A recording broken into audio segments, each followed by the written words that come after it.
जय हिंद, नमस्कार। आज के फटाफट 5 सैनिक अपडेट में नंबर 1 पे वारोपी 3 समय से लागू, कर्नल साहब की राष्ट्रपति से मांग, पर्स पीसीडी शिकायत पर जवाब, पेंशनर्स का हर काम होगा आसान। 8th सीपीसी में बेसिक सैलरी में भारी वृद्धि और फिटमेंट फैक्टर 3.68 होना तय। एक्स सर्विसमैन जेसीओ जवानों के लिए जॉब निकली, कैसे करें अप्लाई वो समझेंगे। भारतीय सेना के जवानों को सलूट, जान हथेली में डाल कर दिया कारनामा। तो क्या है पूरी सैनिक अपडेट में समझेंगे एक एक करके। तो वीडियो शुरू करो उससे पहले मेरा आपसे अनुरोध रहेगा, चैनल में पहली बार विजिट कर रहे हैं या चैनल को अभी तक सब्सक्राइब नहीं किया है तो सब्सक्राइब करें, साथ में बेल आइकन की घंटी जरूर दबाएं। तो चलो शुरू करते हैं। बच्चों, वारोपी 3 समय से लागू हो, जो कि 1 जुलाई 2024 को ड्यू है। इस रिगार्ड में सरकार को पहले ही कई पत्र और ट्वीट कर दिए गए हैं कि वारोपी 3 समय से लागू। यहाँ पर कुछ दिन पहले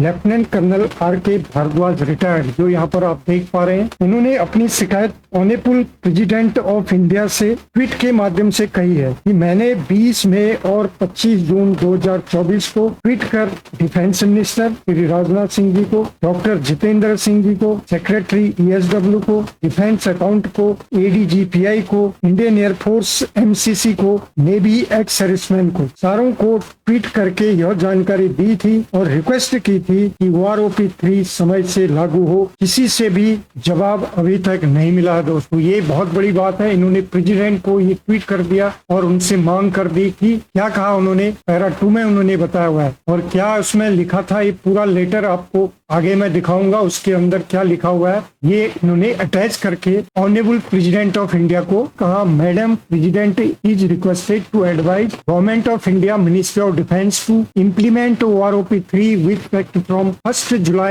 2024. The due date and July 24 pension be paid as revised pension. If likely to be delayed, few unavoidable reasons, information may be shared with the ex-serviceman instead of keeping them in dark. अर्थात उन्होंने कह दिया कि आप government of India, ministry of defence को advise करें कि वारोपी 3 1 जुलाई 2024 से लागू हो। अब ये जो आप देख पा रहे हैं ये लेटर इन्होंने लिखा है पूरा, इसमें वारोपी 1 कब लागू था, वारोपी 2 कैसे लागू हुआ और अब वारोपी 3 को कैसे लागू करना है, पूरी डिटेल इस लेटर के अंदर उन्होंने लिख के ये प्रेसिडेंट को भेजा हुआ है दोस्त। अब रहेगा इंतजार ऑनरेबल प्रेसिडेंट का, इस पर क्या जवाब आता है। अब बात करेंगे सेकंड में, ये भी पीसीडीए स्पर्श से जुड़ा हुआ मामला है दोस्तों। जो लेफ्टिनेंट कर्नल आर.के. भारद्वाज साहब हैं, ये पूर्व सैनिकों के लिए हमेशा तत्पर रहते हैं और उनकी समस्याओं को आगे ये भेजते रहते हैं और सरकार के सामने लाने का प्रयास करते हैं। इसी रिगार्ड में इन्होंने बहुत पहले एक ट्वीट किया था, जो कि इन्होंने स्पर्श पीसीडी के बारे में बताया कि उसके कामकाज से भी संतुष्ट नहीं थे, कई उसमें खामियां थी और उसके बारे में इन्होंने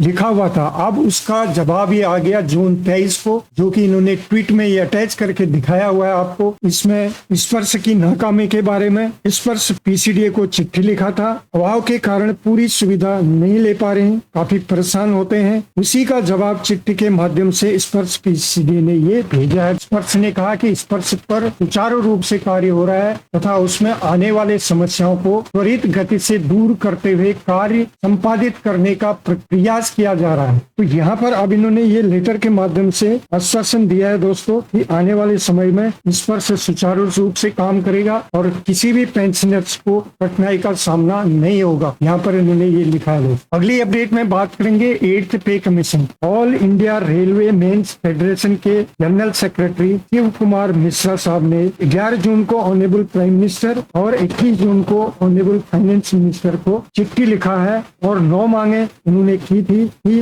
बजट सत्र से पहले इन पर जरूर विचार करें। अब ये सोशल मीडिया में 9 मांगों जोर शोर से उठाई जा रही है। उसमें से एक प्रमुख मुद्दा है 8वां वेतन आयोग। यदि 8वां वेतन आयोग गठन होता है तो उसके कुछ अंश ट्रैकिंग पत्रिका के सौजन्य से यहाँ पर समझने की हम कोशिश करेंगे। बजट से पहले नेशनल काउंसिल की 8वां वेतन आयोग लागू करने की जो मांग है, इस पर इन्होंने बात की है। जबकि 10 साल पूरे होने पर 8वां वेतन आयोग होता है, ये सभी को पता है और इस पर मेन जो यहाँ पर फोकस है, अगर अगला वेतन आयोग लागू हुआ तो कितनी बढ़ेगी सैलरी, ये यहाँ पर कैलकुलेशन के आधार पर इन्होंने बताया दोस्त। अब इन्होंने कहा कि अगर 10 साल के पैटर्न के हिसाब से 2025-26 में मोदी सरकार 8वां वेतन आयोग लागू करती है तो इससे वेतन में 44.44% की वृद्धि देखने को मिल सकती है। यदि सैलरी में वृद्धि होगी तो ऑटोमेटिक पेंशन में भी उसका लाभ मिलेगा दोस्तों। इससे करीब 48.62 लाख कर्मचारियों और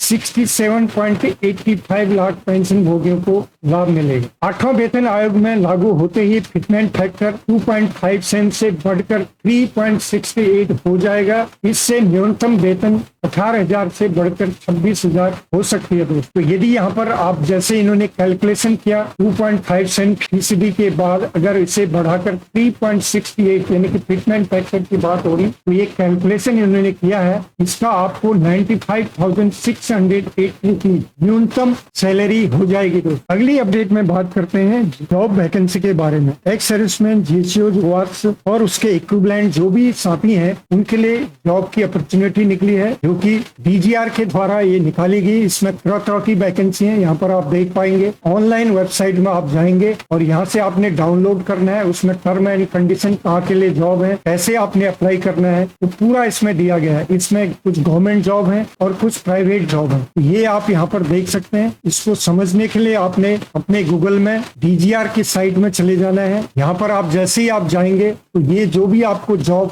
सूट करती है डाउनलोड करेंगे। इसको डाउनलोड करते ही आपके सामने पेज खुल जाएगा कि कहाँ के लिए वैकेंसी है और कैसे कैसे अप्लाई करना है। तो पूर्व सैनिकों के लिए एक अच्छी अपॉर्चुनिटी है और इसका आप उठाएं फायदा दो। अगली अपडेट में बात करेंगे सिक्किम फ्लड की अपडेट, तो जो कि आप देख पा रहे हैं नीचे खतरों की लहर, ऊपर जान जोखिम में डालकर सेना के जवानों ने बनाया 150 फीट लंबा सस्पेंस ब्रिज। और इसको समझने से पहले हमें समान मिलिट्री सर्विस पे क्यों होनी चाहिए ये समझना बहुत जरूरी है दोस्तों। जैसा आप यहाँ पर देख पा रहे हैं स्क्रीन में, आज तक की रिपोर्ट के माध्यम से हमें मिला है। इस पर न्यूज के बाद आपको एक छोटा सा वीडियो क्लिप भी दिखाएंगे कैसे जवान अपने जान को हथेली में रखकर ब्रिज को बना रहे हैं दोस्त, ये आप देखेंगे, आगे बताऊंगा। उससे पहले इक्वल मिलिट्री सर्विस रेशियो जवान के लिए क्यों जरूरी है उसको समझना हमें बहुत जरूरी है। जवानों और जेसीओ का सेवा काल हमेशा चुनौतीपूर्ण होता है, चाहे वह सीमा पर दुश्मनों का सामना कर रहे हो या फिर प्राकृतिक आपदाओं के दौरान बचाव कार्य कर रहे हैं, जैसे कि आप इस सामने देख पा रहे हैं दोस्त। समान जोखिम की चुनौतियां जेसीओ जवान समान स्तर पर खतरे और चुनौतियों का सामना करते हैं। उनके कार्यों में जान का जोखिम शामिल होता है, चाहे वह युद्ध काल हो या शांति काल हो। इसका निष्कर्ष ये निकलता है कि भारतीय सेना के जवान और जेसीओ के लिए समान एमएसपी का विचार उन्हें उसके साहस, समर्पण और सेवा के प्रति उचित मान्यता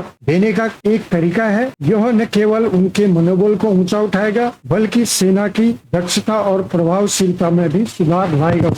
इसलिए इक्वल मिलिट्री सर्विस इन जवानों के लिए होना बहुत जरूरी है। जो भी इस वीडियो को देख रहे हैं, चाहे वो जवान है, चाहे वो एक्स सर्विसमैन है, चाहे कोई सिविलियन भी देख रहा है, तो आप जवानों के लिए कितना पल पल में खतरा होता है वो आप इस वीडियो के माध्यम से, एक छोटी सी क्लिप है, आप उसको देखें।